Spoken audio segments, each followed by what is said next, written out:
এই সরকার আগেও হারিকেন দিয়েছে, এই বিগত সময়ে এই বিএনপি সরকার এবারও বাংলাদেশের মানুষের কাছে হাতে হারিকেন ধরিয়ে দিয়েছে। আমরা জানি এই রংপুর বিভাগ বাংলাদেশে দীর্ঘ সময় ধরে আঞ্চলিক বৈষম্যের শিকার হয়ে আসছে। আমরা আশা করেছিলাম গণ অভ্যুত্থান পরবর্তী এবারের নির্বাচনের পরে যে সরকার গঠিত হয়েছে তাদের প্রথম বাজেটে রংপুর বিভাগের প্রতি সুদৃষ্টি সুনজর দেওয়া হবে, কিন্তু আমরা দেখলাম এবারের বাজেটেও বাজেট বৈষম্য করা হয়েছে রংপুর বিভাগের সাথে। এবং রংপুরবাসীর সৌভাগ্য না দুর্ভাগ্য আমি জানি না, এই রংপুর বিভাগের বেশিরভাগ আসন বিরোধী দলের এমপিদের হওয়ার কারণে সেখানে বরাদ্দ পরিকল্পিতভাবে কমিয়ে দেওয়া হয়েছে। রংপুরে কোনো বড় উন্নয়ন প্রজেক্ট রাখা হয় নাই, উন্নয়ন বরাদ্দে এত কোটি কোটি টাকা রাখা হয়েছে, রংপুরে কোনো বিশেষ বরাদ্দ রাখা হয় নাই। বরাদ্দ সব যাচ্ছে বগুড়ার শিবগঞ্জে। গোপালগঞ্জ প্রতিস্থাপিত হয়েছে বগুড়ার শিবগঞ্জ, কিন্তু যারা প্রকৃত বৈষম্যের শিকার এই রংপুরবাসী দীর্ঘ সময় ধরে তারা কোনো বরাদ্দ পাচ্ছে না। সরকারি দলের এমপিরা যেই বরাদ্দ পায় বিরোধী দলের এমপিরা তার 3 ভাগের 1 ভাগও পাচ্ছে না। আমরা সংসদে বলেছি যদি বিরোধী দলের এমপির সাথে আপনার কোনো শত্রুতা থাকে আমরা সমালোচনা করি বলে দেখি, যদি কোনো শত্রুতা তৈরি হয় আপনারা আমাদের বেতন বন্ধ করুন, কিন্তু জনগণের হক জনগণের অধিকার সেটাকে বঞ্চিত করার অধিকার আপনাদেরকে কেউ দেয় নাই। ফলে আমরা সরকারের প্রতি আহ্বান জানাবো এবারের বাজেটে যে উন্নয়ন বরাদ্দ রাখা হয়েছে রংপুরে যাতে তার থেকে বিশেষ বরাদ্দ রাখা হয় এবং তিস্তা মহাপরিকল্পনা বাস্তবায়নের জন্য উদ্যোগ গ্রহণ করা হয়। আমরা দেখেছি তারেক রহমান প্রধানমন্ত্রী তিনি কিছুদিন আগে চীন সফরে গিয়েছেন, বিরোধী দলীয় নেতা সংসদে ধন্যবাদ জানিয়েছেন। এরপরে হয়তো কিছু বলা উচিত না, কিন্তু বলতে বাধ্য হচ্ছি চীন সফরের অর্জন কোথায়? চীন সফরের অর্জন হচ্ছে শূন্য। চীন সফরে আমরা এই তিস্তা মহাপরিকল্পনা নিয়ে কোনো কমিটমেন্ট পাই নাই, আমরা রোহিঙ্গা প্রত্যাবর্ষণ নিয়ে কোনো কমিটমেন্ট পাই নাই। ফলে দেশে যদি জাতীয় ঐক্য না থাকে তারেক রহমান পৃথিবীর কোনো দেশ থেকেই কোনো ধরনের সাহায্য পাবে না। গণ অভ্যুত্থানের সাথে প্রতারণা করলে, সংস্কারের সাথে প্রতারণা করলে অলরেডি তারা IMF তাদেরকে বলে দিয়েছে ঋণ দেবে না, পৃথিবীর কোনো দেশই তাদেরকে সহযোগিতা করবে না। প্রিয় রংপুরবাসী, এই রংপুরে বৃষ্টি হচ্ছে, কিন্তু আমাদেরকে এটা মনে রাখতে হবে যে কক্সবাজার চট্টগ্রাম অঞ্চলে যে ভয়াবহ বন্যা তৈরি হয়েছে সেটার জন্য আমরা আজকে রংপুর থেকে পুরো বাংলাদেশের জনগণ সকলেই চট্টগ্রাম অঞ্চলের মানুষের জন্য দোয়া করব। এবং সরকারের স্থানীয় প্রশাসনে অবহেলার কারণে আজকে অনেক ভয়াবহ ক্ষতির সম্মুখীন হচ্ছে। সেখানে তারা দলীয় প্রশাসক নিয়োগ করেছে চট্টগ্রাম মহানগরে, কিন্তু সেই চট্টগ্রাম মহানগর জলাবদ্ধতা হয়ে গিয়েছে, তারা কোনো ধরনের সময় উপযোগী ব্যবস্থা নিতে পারে নাই। প্রিয় রংপুরবাসী, আমরা গণভোটের রায় বাস্তবায়নের জন্য এখানে এসেছি। এই রংপুর থেকে আবু সাইদ বেগম রোকেয়া বিশ্ববিদ্যালয়ের ছাত্র গণ অভ্যুত্থানের ডাক দিয়েছিল, গণ অভ্যুত্থানের সিপাহসালার ছিল, কিন্তু আমরা দেখতে পেলাম নির্বাচনের পরে বিএনপি গণভোটের সাথে প্রতারণা করলো। বিএনপির ইতিহাস প্রতারণার ইতিহাস। আমরা দেখেছি ইতিহাসের দিকে তাকালে আমরা দেখতে পাবো বিএনপি সকল গণ অভ্যুত্থানের সুবিধাভোগী এবং সকল গণ অভ্যুত্থানের সাথে এই বিএনপি প্রতারণা করেছে।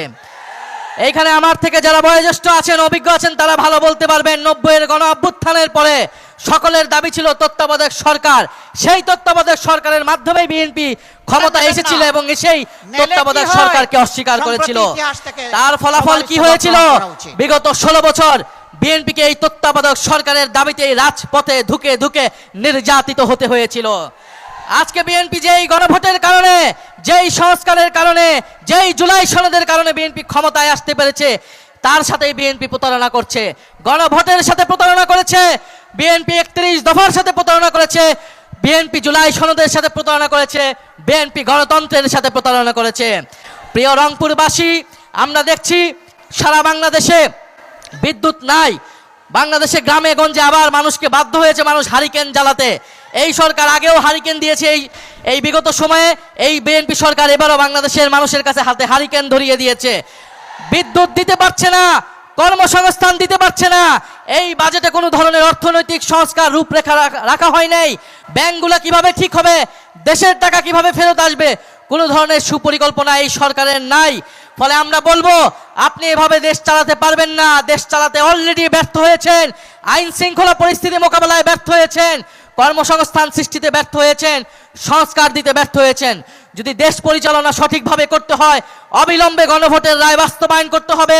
অবিলম্বে অর্থনৈতিক সংস্কার করতে হবে, তিস্তা মহাপরিকল্পনা বাস্তবায়ন করতে হবে, দেশের তরুণদের জন্য কর্মসংস্থান সৃষ্টি করতে হবে এবং যেই সীমান্তে পুশিন হচ্ছে সেই সীমান্তের পুশিন প্রতিরোধ করতে হবে, সীমান্ত হত্যা প্রতিরোধ করতে হবে।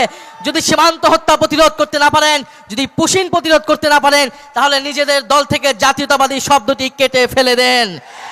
জাতীয়তাবাদের নামে ব্যবসা করবেন, নিজেদেরকে দেশপ্রেমিক দেখাবেন, অথচ সীমান্ত হত্যা রোধ করতে পারবেন না, পুশিন রোধ করতে পারবেন না। বাংলাদেশের জনগণ আপনাদেরকে তাহলে ক্ষমতায় থাকার ম্যান্ডেট দেবে না। প্রিয় রংপুরবাসী, আমরা ঐক্যবদ্ধ আছি।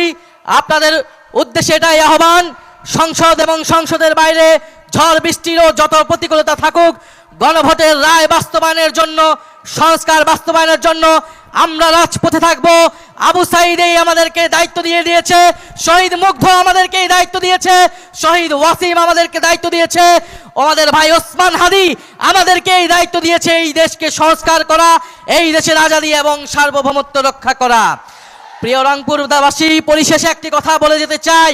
আমরা গতকাল শুনতে পেলাম একটা সাক্ষাৎকারে যে ডিসেম্বরে কেউ একজন দেশে আসার পরিকল্পনা করছে। আমরা ফাঁসির দড়ি রেডি করে অপেক্ষা করছি। আপনি ডিসেম্বরে আসুন, আর যখনই আসুন ফাঁসির দড়িতে তাকে ঝুলতেই হবে। আমাদের ব্যারিস্টার ফুয়াদ ভালো বলতে পারবেন, বাংলার 800 বছরের ইতিহাসে লক্ষণ সেনের পরে তিনি প্রথম শাসক, দ্বিতীয় শাসক যিনি বাংলাদেশ থেকে কাপুরুষিতভাবে পলাইতে বাধ্য হয়েছেন। বাংলাদেশ থেকে যে পালিয়ে যায় সে আর বাংলাদেশে কখনো ফেরত আসে না। পাকিস্তানিরাও এর থেকে সম্মানজনকভাবে বিদায় নিয়েছিল, ইংরেজরাও এর থেকে সম্মানজনকভাবে বিদায় নিয়েছিল এই দেশের মাটি থেকে। কিন্তু শেখ হাসিনা এবং আওয়ামী লীগ সরকার যত অসম্মানজনকভাবে, কাপুরুষিতভাবে এই দেশ থেকে, এই দেশের জনগণ ছেড়ে, তাদের নিজের নেতাকর্মীকে ছেড়ে দেশ থেকে পালিয়ে গিয়েছে, ভারতের কোলে আশ্রয় দিয়েছে, তিনি আর এই দেশে আসার সৎ সাহস কখনোই রাখবে না। ফলে শেখ হাসিনা আসবে কি আসবে না এটা দিল্লির সাথে ঢাকাকে নির্ধারণ করতে হবে। দিল্লিকে স্ট্রং ভাবে মেসেজ দিতে হবে এই সরকারের। শেখ হাসিনা সেখানে বসে দেশকে অস্থিতিশীলতা করছে, এদেশের ফ্যাসিস্ট মিডিয়ার দোসরেরা সেই সকল তথ্য প্রচার করছে, বাংলাদেশের জনগণ এটা মেনে নেবে না। প্রিয় রংপুরবাসী, আপনাদের সাথে দেখা হবে। আমরা ঐক্যবদ্ধভাবে রাজপথে আছি সংস্কার বাস্তবায়নের জন্য, গণভোট বাস্তবায়নের জন্য।